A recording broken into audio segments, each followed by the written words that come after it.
ওপার বাংলার ভোটেও ঝরল রক্ত, মৃত্যু হয়েছে দুজনের। যে খবর পাওয়া যাচ্ছে, খুলনায় ভোট চলাকালীন এক বিএনপি নেতার মৃত্যু হয়েছে। মৃতের নাম মহিবুজ্জামান কাচি। মহিবুজ্জামান খুলনা মেট্রোপলিটনে বিএনপির প্রাক্তন সচিব। সকালে খুলনার আলিয়া মাদ্রাসা বুথে যান মহিবুজ্জামান। বুথের ভিতর ভোট কারচুপির প্রতিবাদ করেন তিনি, আর তখনই জামাত সমর্থকেরা তাঁকে ধাক্কা দেন। পড়ে গিয়ে মাথায় গুরুতর চোট পান মহিবুজ্জামান কাচি। হাসপাতালে নিয়ে যাওয়া হলে তাঁকে মৃত বলে ঘোষণা করা হয়, এরকমই খবর বিএনপি সূত্রে। অন্যদিকে আইন শৃঙ্খলা রক্ষাকারী বাহিনীর তাড়া খেয়ে মৃত্যু হয়েছে একজনের। মৃতের নাম রাজ্জাক মিয়া। ভৈরবে আগানগর দক্ষিণ পাড়া সরকারি প্রাথমিক বিদ্যালয়ে ভিড় হটানোর চেষ্টা করছিল আইন শৃঙ্খলা রক্ষাকারী বাহিনী।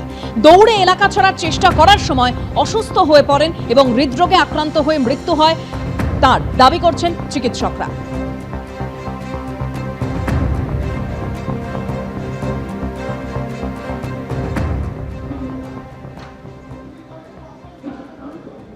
হাসিনার পতনের পর বাংলাদেশে প্রথম নির্বাচন, ভোট গ্রহণ শেষ, শুরু গণনা। দুপুর 2টা পর্যন্ত বাংলাদেশে ভোটদানের হার 48%। ঢাকার মসনদে কে, বিএনপি জোট না জামাত জোট? কাল ফল প্রকাশ। বাংলাদেশে 300 আসনের মধ্যে ভোট হলো 299 আসনে। সাধারণ নির্বাচনের সঙ্গে বাংলাদেশে হলো গণভোটও।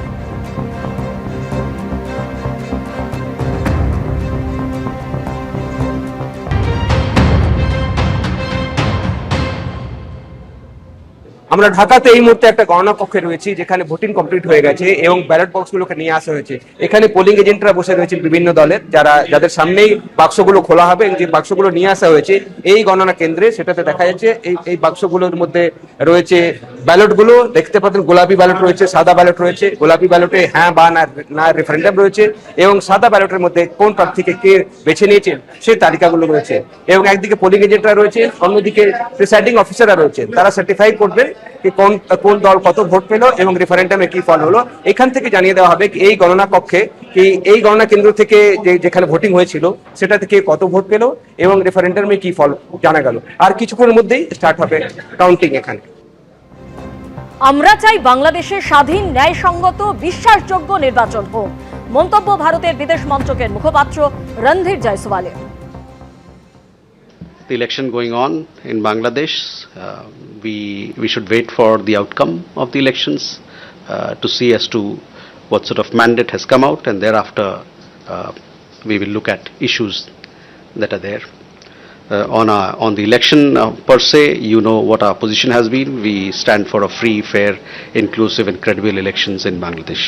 इस वक्त मैं बांग्लादेश के मीरपुर में मौजूद हूं। लगातार बांग्लादेश में मतदान जारी है। महिलाएं बड़ी संख्या में वोट डालने के लिए अपने घरों से बाहर निकल रही हैं। इनसे बातचीत करते हैं, इनके मुद्दे समझते हैं कि आखिरकार महिलाएं क्या। लेकिन मैं सबसे पहले चाहूंगा आप लोग अपने स्याही का निशान दिखा दें अगर आप लोगों ने वोट डाला है तो। ये देखिए किस तरह से यहां पर वोट डालने के बाद जो अंगूठे पर स्याही का निशान लगा है वो बांग्लादेश की महिलाएं यहां पर दिखा रही है। मैं बातचीत करता हूं। क्या नाम है आपका? इति परवीन। इति जी, क्या बड़े मुद्दे इस चुनाव में यहाँ पर रहे हैं?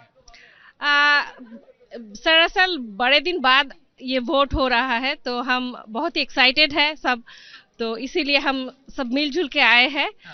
शायद अच्छा ही होगा, पिछले इतने सालों बाद जो नहीं हुआ था, शायद अब कोई नया कुछ मिलेगा हम लोगों को। नई सरकार से उम्मीदें क्या है आपकी? हम तो आखिर में शांति चाहते हैं। हमारे देश में जो हमारा आजू बाजू के जो देश है, भारत है और जो अदर कंट्री है, हम चाहते हैं हम सब मिलजुल के रहे, हमारा देश का डेवलपमेंट हो और अदर रिलेशनशिप भी अच्छा हो। देखिए, भारत के साथ रिलेशनशिप अच्छा हो, संबंध अच्छे हो, मिलजुल कर रहे, ये इन महिलाओं का यहाँ पर कहना है। आपका क्या नाम है? मेरा नाम लता है। लता जी, यहाँ पर जो अल्पसंख्यक मतदाता हैं उनकी क्या मुद्दे रहे हैं, क्या चुनौतियां रही हैं, क्या समस्याएं रही हैं?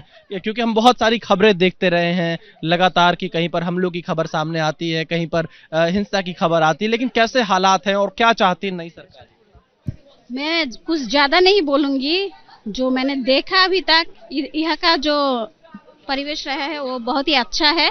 सो हम उम्मीद करते हैं अच्छा कुछ ही होगा फ्यूचर में। So hope for the best. ভোটটা অনেক সুন্দরভাবে কমপ্লিট হয়েছে, কোনো সমস্যা হয় নাই, কোনো ঝগড়াঝাটি নাই, কিচ্ছু নাই। আলহামদুলিল্লাহ খুব ভালোভাবে ভোটটা দিছি, খুব ভালো লাগছে।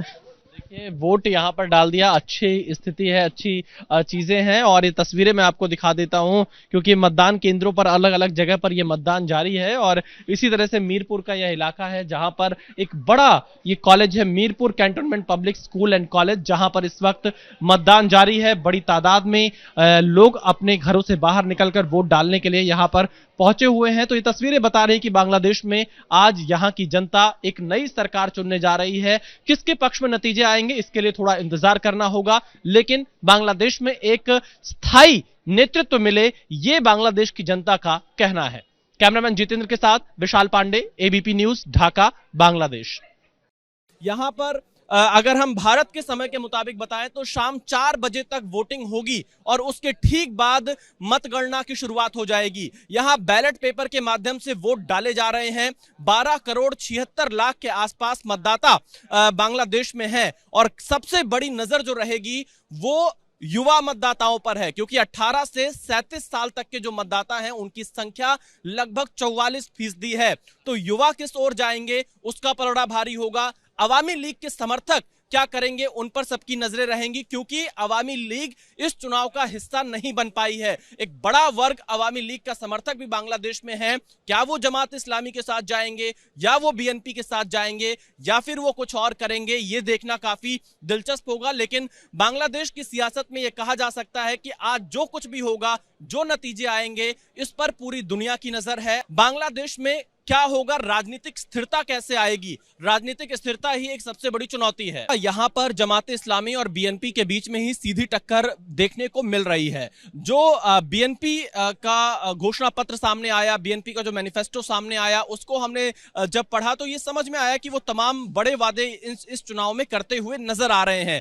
बीएनपी के साथ में क्या यूथ वोटर आएगा, यह एक बड़ा सवाल बना हुआ है। हालांकि तारिक रहमान 17 साल बाद बांग्लादेश पहुंचे हैं। वो लंदन में रह रहे थे, निर्वासित जीवन वहां पर जी रहे थे, लेकिन जब यहां पर तख्ता पलट हुआ उसके बाद वो ढाका पहुंचे और इसी बीच उनकी मां खालिदा जिया का निधन हो गया। तो एक सहानुभूति का फैक्टर जरूर यहां तारिक रहमान के साथ देखा जा सकता है। इसके अलावा ऐसा लगता है ग्राउंड पर आकर कि जो यहां पर परंपरागत वोटर्स रहे हैं अन्य दलों के, वो जमात इस्लामी के साथ ना जाकर बीएनपी के साथ जा सकते हैं। खासतौर पर हिंदू मतदाताओं पर नजर रहेगी, क्योंकि जो हिंदू मतदाता हैं वो आमतौर पर यहाँ जमात इस्लामी के साथ जाते हुए नहीं दिखते हैं। तो क्या वो बीएनपी के साथ जाएंगे, यह भी एक बड़ा सवाल यहाँ पर बना हुआ है। ये कहा जा सकता है कि जिस जमात इस्लामी को शेख हसीना ने कई बार प्रतिबंध लगाया, कई बार बैन लगाया, वही जमात इस्लामी इस बार बीएनपी को सीधा टक्कर यहां पर दे रही है।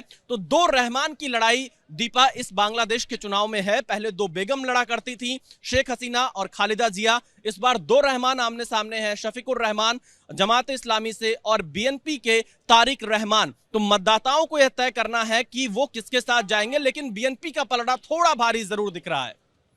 एबीपी आनंद एगिए थाके एगिए राखे।